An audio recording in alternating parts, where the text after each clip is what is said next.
Hello there, my lovelies. For today's baking video, I'm going to be making a rainbow cake in a jar. So this is something a little bit different. And if you'd like to follow along at home, here are a few things that you will need for your own rainbow cake. So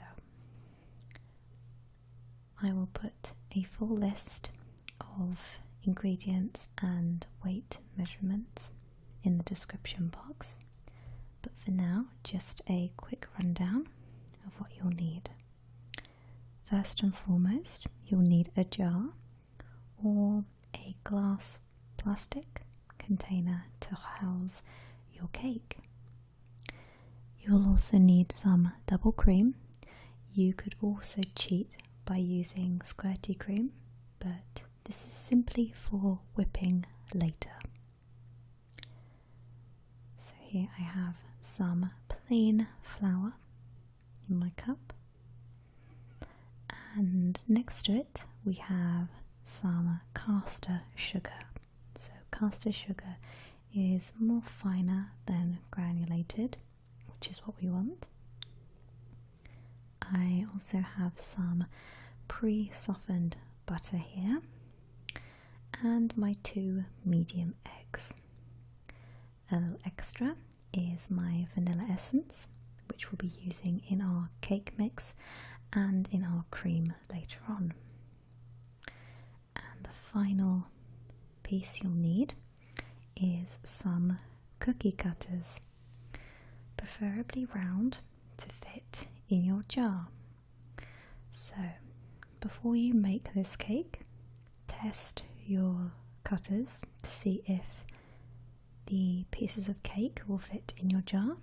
So this one is a good fit, so we'll keep this one for now. Okay, pop my lid back on and let's get to mixing.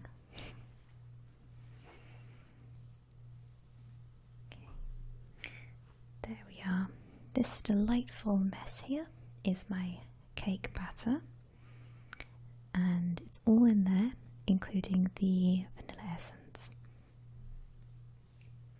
So now, for the next stage, we're going to separate our batter out into different containers, and that is so we can start the process of making our rainbow cake.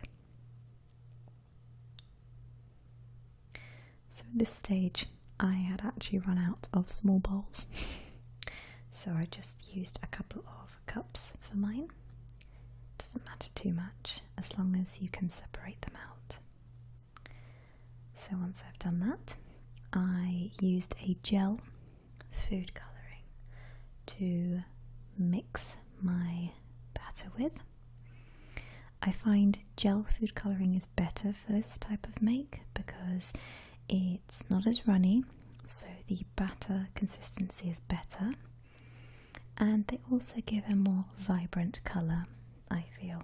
So just personal preference. And at this stage you don't have to be neat. As you can see, I'm just splodging it all over the pan, and the messier the better, I think, because it mixes the colours better, and as you'll see when it comes out of the oven, it just makes it more interesting to look at. Okay, it's time to add my pink. Just splodge, splodge, splodge, splodge, splodge.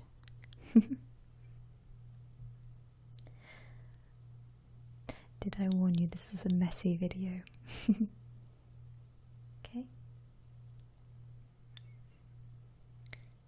And you don't have to worry too much about the gaps because we are going to smooth it out a little bit, and I can also fill in the gaps with more batter Now, because the purple is quite darker than the rest of my pastel colours, I'm using it very sparingly, just to fill in a little bit. Okay, and then I will go back to my yellow. So at the moment it probably resembles unicorn poop, but that's okay, because I'm going to just smooth it out a little bit. You don't want to blend the colours too much, otherwise it will just be one brown mess. But it's mainly just to fill in the gaps of your cake. Just smooth it out there. And I think it needs a bit more green. It almost looks radioactive, doesn't it? Okay. I do love making a mess. Okay. So just simply add as many or as little colours as you like to your mix until you are happy.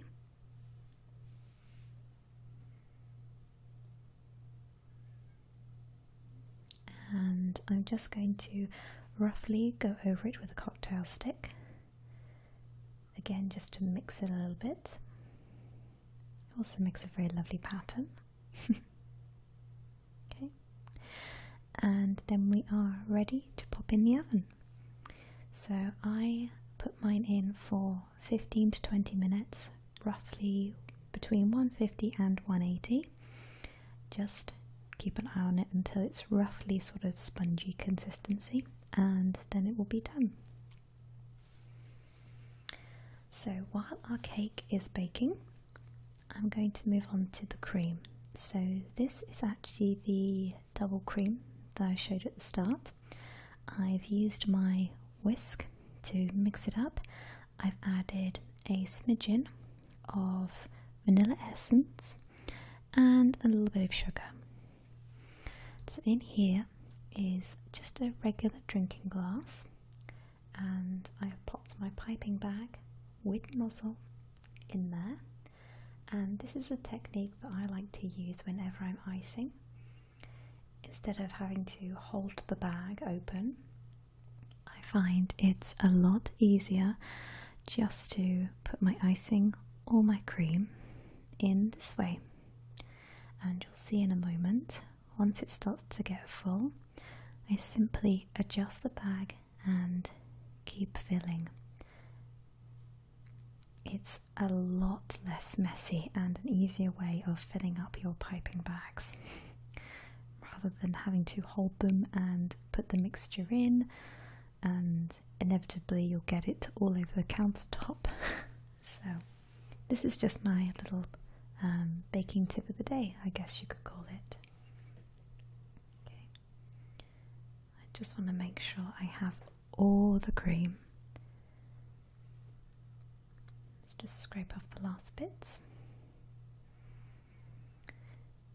Now once you've filled your bag, you'll want to give it a bit of a squeeze, smush it down to the bottom. And what I tend to do is I will keep it as is in the glass container, and I will simply pop it in the fridge until I'm ready to use it. So it will keep it nice and cool and firm as well, ready for piping. Okay, so make sure I squeeze it to the end. Give it a good twist, and we are ready to pop it into the fridge. Ta-da! So here is our rainbow cake, or more our slab of rainbow cake. I love the way the colours turned out.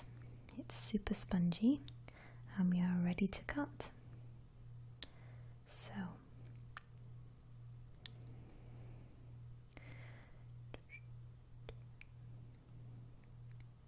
Okay, making sure I've got a good cut there. There we go. Now, the excess parts of the cake around the outside do not need to be wasted, don't worry. We're going to use them to sprinkle in the bottom of our cake and also on the top, so nothing is wasted. Okay, so I'm going to pull apart and separate my circles of cake. Aren't they cute? They're like little rainbow discs. Okay, and this is what we're going to use to layer up our jar cake. So again, I'm just gently pulling them apart. Okay. A little bit fiddly. And I'm keeping the offcuts to one side. Okay. So that's my third one. And my fourth one. Perfect. Okay. So I'm going to keep all my offcuts to one side. And now we can start building. So I've got my cream out of the fridge, making sure to hold it firmly by the end. Now this bit can be a little bit fiddly, but you basically want to put a layer of cream at the bottom to start, and you can be a lot neater than I am, but okay. So first we're going to use our offcuts, and I'm just going to loosely break them up in the bottom, so just crumble them around. And from here on, it's very simple. It's just a case of layering. So it will be cream, cake, cream, cake. If you wanted to be a bit more adventurous, you could always put some fruit in between the layers. Cherries are very good for this one. You could even break up some biscuits. Okay. So this is my second layer of cream. Okay, just squeeze it in there. And then I'm going to start layering with my cake discs. I just need to flatten it down a little bit first. So again, this is something you can do if you want to.